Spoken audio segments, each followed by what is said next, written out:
surprising how Spinoza has really popped up again. He's been resuscitated, and I keep getting more and more invitations to talk on Spinoza, to publish chapters in anthologies on Spinoza. When I was coming up through graduate school and was a young assistant professor, Spinoza was really out of fashion. You know, he's a metaphysician. He tries to deduce the nature of the world through pure reason. This is very out of fashion. And, you know, for good reason, actually. We need science. We need empirical evidence. We can't just use mathematical reasoning to deduce the nature of the world. However, the man's intuitions were astonishing in so many different fields, in cosmology, in neuroscience, and certainly in philosophy. His intuitions, forget the crazy arguments he gives for everything, his intuitions are being vindicated time and time again. You know, and of course, Einstein is probably the most famous Spinozist. He loved the man. He wrote a terrible poem in German, you know, that begins, you know, how much do I love this holy man? Words cannot tell. It's so there is something about Spinoza that inspires in many, and certainly in me, a tremendous love. Actually, Bertrand Russell calls him in the History of Western Philosophy the most lovable of philosophers. What is it about him?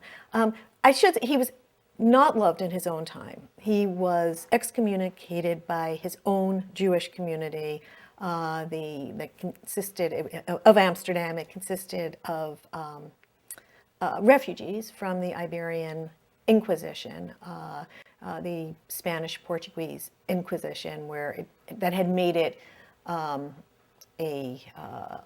crime punishable by death to practice Judaism. And so his people and his community had been those who were Marranos, who had practiced Judaism in secret. He was banished by them, and then it fell to greater Christian Europe to denounce him, and, you know, the most vituperative terms possible. I mean, as emissary of Satan. Why was this guy, who talks about God all the time, one poet said he was God intoxicated, why, you know, was he so denounced? Is he an atheist? You know, in some sense, I think, yes, he is. If you mean by God something outside of the universe, outside of nature, who created the universe, who lays, whose purpose is threaded throughout human history, who has a purpose for us, who lays down the moral law. If you mean by God all of those things, God, then Spinoza denied the existence of God. His proof for his sort of God is in fact a disproof of all of those gods who reign in what he calls the superstitious religions, including his own, Christianity, Judaism, and Islam. So, yeah, is he an atheist? Well, you know, he redefines God so that it means something like the final theory of everything. The final theory that we won't be able to get to. There's a kind of incompleteness theorem in Spinoza that we won't be able to get to, but know that explanations go all the way down. The world, if we understood what the world was, we would see why these laws of nature have to prevail, and why the world had to exist the way it does, and why it had to exist. And that's his notion of God. It's really, and that's why a few string theorists have told me after they read my book, oh yeah, I'm a Spinozist too.